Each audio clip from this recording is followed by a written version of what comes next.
All right, old school NBA fans, self-research, NBA facts. Got another video for you. As always, thanks to anybody who watches my videos, subscribes to my channel. I really appreciate it. In this video here, I'm going through what I think is going to be a very hard thing to do. And that is for any of these current or future players to overtake Michael Jordan as the greatest player of all time. Now, I feel like it's already been decided that LeBron James gave it his best shot. He didn't come close to it, regardless of what the media says, regardless of what Rich Paul says, whatever case they try to make. The guy just came up short. He had great players. He won 4 championships in 22 years and counting. So that is just not going to cut it for the greatest player of all time. A losing record in the finals, I don't think so. But for this crop of players here, and I'm not picking on any one player, and I'm not saying it's an impossible task. It's just near impossible. But sure, could it be done? Absolutely. Somebody wins 6, 7 MVPs with, a couple three-peats, or not even, you don't need exactly what Michael Jordan had. But if you win 5 MVPs, 5 championships, you 10 times first team all defense, you're going to be in the, running. Maybe you will replace Jordan if you have those kind of numbers. But the chances are that player just doesn't exist yet. We'll see. Chris Broussard said he thinks Victor Wembanyama could be the GOAT. Well, I'm going to visit that. The guy's only 21 years old. It's very early on. And that's the other thing, too, is the players today start a lot earlier. And if you're going to start the counting stat like the clock starts sooner, like Nick Wright loves to do, then you're already apple and orange in it. Because college basketball in the 80s, 90s was top level. I mean, it was top shelf. Now the NBA and college both suffer because you got a bunch of kids in the NBA, and the guys that should still be in college, they're already gone. And I don't blame them to get paid, but doesn't change the fact that they both suffer. Somebody spends a high draft pick on a 19-year-old, they're going to play him. Like the number 1 kid from Atlanta, okay? Does anybody see any difference between that guy and, say, like some of the number 1 picks of the 90s? Well, the 1990 Rookie of the Year, David Robinson, or how about the 1998 Rookie of the Year, Tim Duncan? Do you see any differences between David Robinson, Tim Duncan, and this Zachary Rosaratier, or whatever his name is? Yeah, I think we see huge differences, exactly, and that's what I'm talking about. And even Wembanyama. Wembanyama was not on the level of a David Robinson as a rookie, and he shouldn't be. He's a lot younger. He's not developed, but that's the whole point I'm trying to make. But we'll put that aside. The daunting task of replacing Michael Jordan as the GOAT. Some young players that people are really excited about. Anthony Edwards. Let's take a look. He's only 23 years old. I think he'll be 24 in like August. All right, he's young. He is. Let's look at the positive first. Anthony Edwards is already going to be 2 times All-NBA. I'm assuming he will this year. I think he was 8th for MVP. I'm assuming he's going to be an All-NBA player, probably second team. Okay, that's really good. 3-time All-Star already. But that kind of stuff is just like whatever. We've seen people get a bunch of All-Stars like Karl Malone, and there's been some other people. They're not even near the GOAT. So that's fine and all, but that's not really what I'm talking about. He does have 2 trips to the conference finals already, and that is nice. He's got some wins. He's got 4 series wins already. That's great. But now let's talk about the negative. This is where I think it really separates Michael Jordan from any player who ever played, including the future ones, even the current ones. There's just no real negative. The thing that drives me crazy about the media and fans, if somebody gets beat, that's fine. It's the manner in which they got beat and who they lost to and how good was the team you were on. Michael Jordan being on a 30 to 40 win team from 1985 to 1987, getting beat by a 59 to 67 win team, that is not a blemish. You're supposed to get beat. So Michael Jordan didn't make a monumental, maybe the greatest upset in NBA history, so therefore it's some kind of indictment and failure. That's how ridiculous the media is and the standard they hold him to. The negative for Anthony Edwards is he lost the lead in the 2022 first round. Now, you're thinking, well, what's the big deal? Minnesota was a 7 seed. Memphis was the 2 seed. Well, Michael Jordan lost 1 lead ever. If he ever led in a series one time, the 1989 Eastern Conference Finals, he was up 2-1. The Bulls were up 2-1. That's it. That's the one and only time. So in other words, if Michael Jordan has a lead, even 1-0, it's over. It's over, right on the spot. And they lost to a much better team. The Bulls were a 47-win team, and the Pistons were a 63-win team. They just had to refocus themselves and say, all right, we're not fooling around anymore, because the Pistons were much, much better than the Bulls were in '89. But the Bulls did have a nice little 3-game run there. But still, ultimately, they were no match for Detroit, even though they did take the lead. Anthony Edwards, last year in 2024, lost with home court advantage. That's already something Jordan never did. That was against Dallas. And the seeding is obviously a little different now. It is. But he lost with home court advantage in 5 games to a lesser team. Minnesota should have won that series, and instead they got gentlemen swept. So that's the negative. Okay. But Anthony Edwards has a long way to go. Like I said, if he ends up winning, and you don't have to have, you could have 3 MVPs, and you could win, 5 championships. Say you get like 1 back-to-back, and you win 5 total championships, but you get a bunch of all defenses, and you do all this other stuff. You could come up with something that you could compare to Michael Jordan. It doesn't have to be tit for tat on every single stat and accomplishment. No, not at all. But you got to have some of it, and you got to be ahead of him in something, because we're talking about overtaking Michael Jordan, not being in the conversation, not being as good as. I'm talking about replacing Michael Jordan as the GOAT. That's what I'm talking about. Not the fake media manufactured BS that they've tried for 2 decades now. I'm talking about a legitimate one where people are like, wow, you really have to consider this guy was better than Michael Jordan. Not impossible. It's just unlikely. That's all I'm saying. The Western Conference champions are the Dallas Mavericks. They're going to the NBA Finals. They'll take on the Boston Celtics. SGA, here's the positive for him. He just won an MVP, right? That's excellent.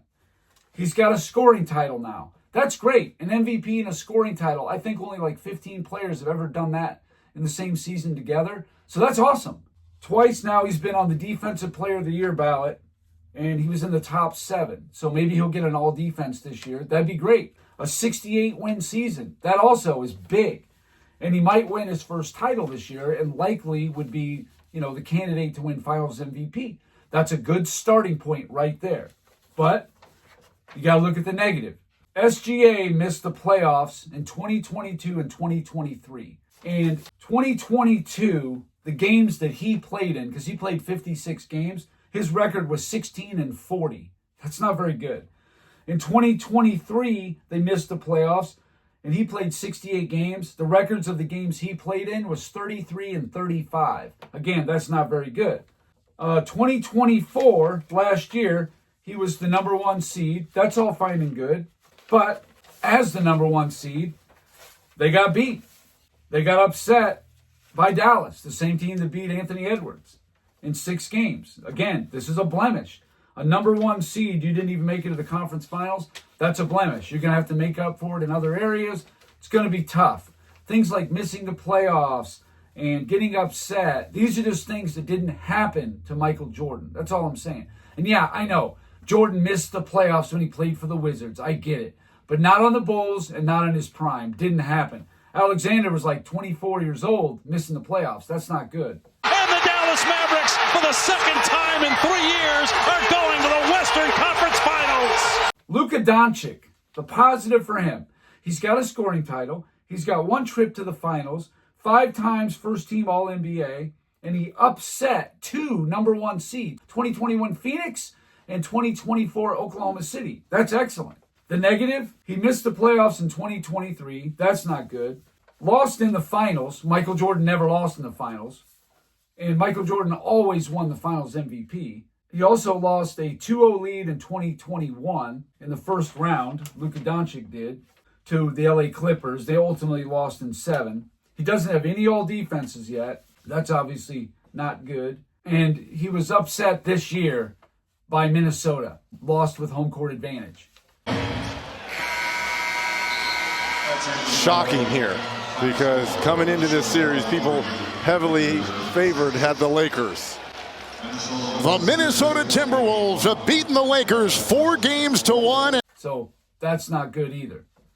But again, he could still overcome it, but he would have to just have an unbelievable career, something we've never seen before, because that's what Michael Jordan did, was stuff we've never seen before. Sure, the all defenses we've seen before, but not the 10 scoring titles. That's something we've never seen before. 2 3-piece, something we've never seen before. Victor Wembanyama, he's only his second year, but people are making noise. Like I said, Chris Broussard said he thinks Wembanyama has GOAT potential. Okay, let's take a look at that. The positive for Wembanyama, he won Rookie of the Year. That's a good start. That doesn't make or break anything. That's really just a nice thing to put on your resume. He's already made a first-team all-defense. He won't get it this year. He didn't play enough games. He's got 2 block titles already, which is weird because I look back through some of the older players. They led the league in certain stats, but didn't get the title of it because they didn't play enough games. Now, he only played like 46 games, but it looked like he's in bold, like they're going to give him the block title, and I think that's wrong. But whatever. We're going to give him the 2 block title, Rookie of the Year, a first-team all-defense, a runner-up to Defensive Player of the Year, and all that stuff. The negative is Wembanyama may be injury-prone. We don't know yet. You know, he just seems like it's possible. Guys his size have tended to have injury problems. Yao Ming, Sean Bradley, Ralph Sampson. We'll see. Maybe not. Even Shaq missed a lot of games in his career. But we'll see. Overall, Wembanyama's record so far is 40-77. That's winning about 1 out of every 3 games. That's not very good. Now, again, I know he didn't have a great team, but it really wasn't that bad this year. Maybe he should have won a little more. He hasn't been able to affect winning yet. But again, he's a baby in his NBA career. So it's really hard to hold anything against him. He's missed the playoffs both years. Playing 46 games, you can hardly hold it against him. His rookie year, yeah, maybe you can, but he's a baby. So far, Wembanyama is a wait and see. We'll see about him. Giannis Antetokounmpo, great player, no doubt about it. The positive, he's won 2 MVPs and a Defensive Player of the Year. 4 times first-team all-defense. That's excellent. He's won a championship with a Finals MVP. That's all good stuff. Absolutely, he's got a 60-win season. He had the best record in the NBA in 2020. Got some very nice things on his resume. The negative for Giannis is in 2017, he missed the playoffs, and he was 22 years old. That's definitely negative, especially in a weak East. 2019, 2020, and 2023, he got upset. 2019 against Toronto, lost when they were actually up in that series, and 2-0, and lost 4-2. Toronto reeled off 4 in a row on them. And like I said, they were a 60-22 team. That upset, that's not really good. In 2020, they got upset by the Miami Heat. They were down 0-3, lost 4-1. Not very good. And they had the best record in the NBA. And then in 2023, even though I know Giannis missed a couple games, but they were already down, I think, 2-1. And they lost to 8-seeded Miami. That's not good. And also, no league leaders yet for Giannis. He has not led the league in anything. Really comes down to the winning more than anything for Giannis. His stats, his accolades, they're fine right now. He's definitely going to have to pick up the winning. He's going to have to start cashing in some championships, though. Absolutely. They're off the bench to celebrate.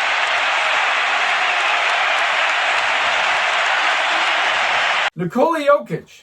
Nikola Jokic, the last guy here that I think has any kind of shot at all, and most people would say is the best player in the NBA right now. The positive is he's got 3 MVPs. So he's on pace to about where Michael Jordan was at the same age, which that's great. Jordan was 33 when he won his 4th MVP. So he's kind of pacing Jordan in the MVPs. Again, that's something that's voted on, though. But some of them, are obvious. He's got 1 championship, even though it was a pretty easy one, a gravy train. He's got a Finals MVP, but still a championship on his resume. 6 times first-team All-NBA, assuming he gets it this year, which we know he will. Beat the Clippers in 2020 after being down 3-1. That was excellent. So Jokic has a lot of things to be excited about. He's got all that analytics stuff. Good for him. The negative for Nikola Jokic is he's never beat a team over 50 wins in the playoffs. He blew leads in 2019 and 2024. The 2019 one, they were up 3-2, and he had home court advantage. Got beat by Portland. Last year in 2024, they lost to Minnesota when they were up 3-2 with home court advantage. So that's 2 leads lost and 2 home court advantage losses. So I'm just saying, again, not the end of the world, but it's something that must be taken into consideration, when you're comparing against Michael Jordan. Again, this video is not about being close to Michael Jordan or about comparing him to Jordan, being in the GOAT conversation. This is about becoming the GOAT, overtaking Michael Jordan. Because I think it's pretty much impossible. It's not impossible, but it's pretty much impossible. That's it. The Timberwolves have knocked out the defending champion Denver Nuggets.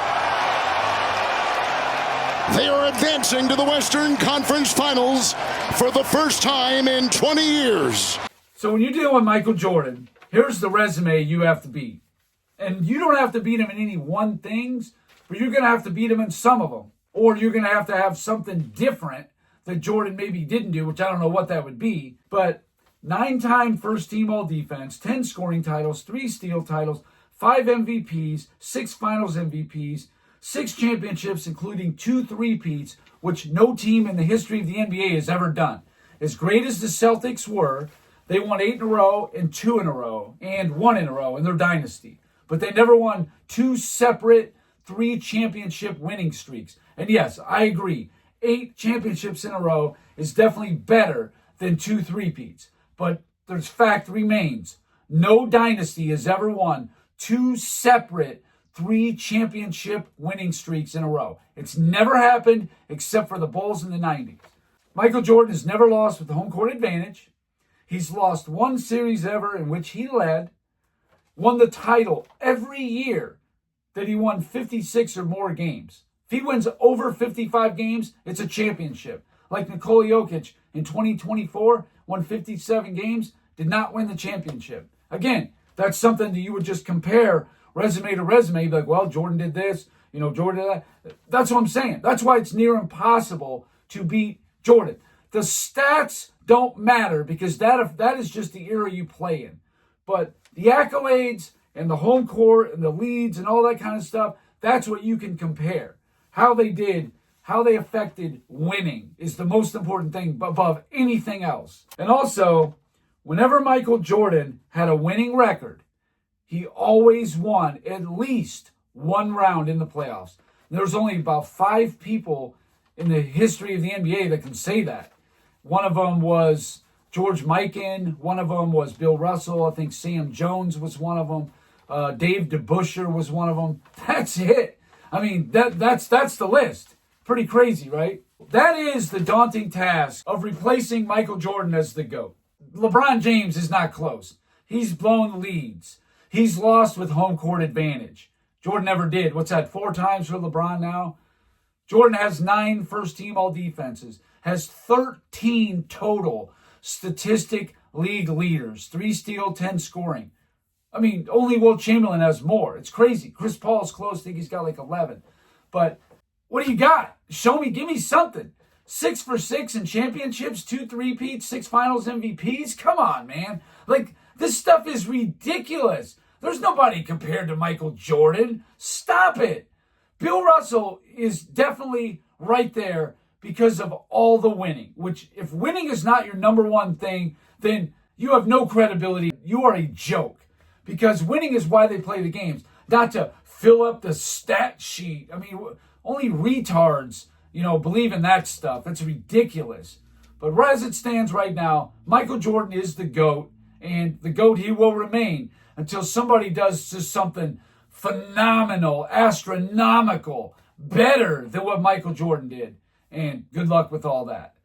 Kobe Bryant won 5 championships, 5 for 7, has a three-peat, another repeat, but he has the same amount of first-team all-defenses. He's, in that regard, he's right there. But then when you factor in the home court losses, actually, Kobe only lost 1 time with a lead. He ties Jordan in that too. But the MVPs, the scoring titles, this is what Jordan just always going to pull away from any player you try to compare him to. It doesn't matter.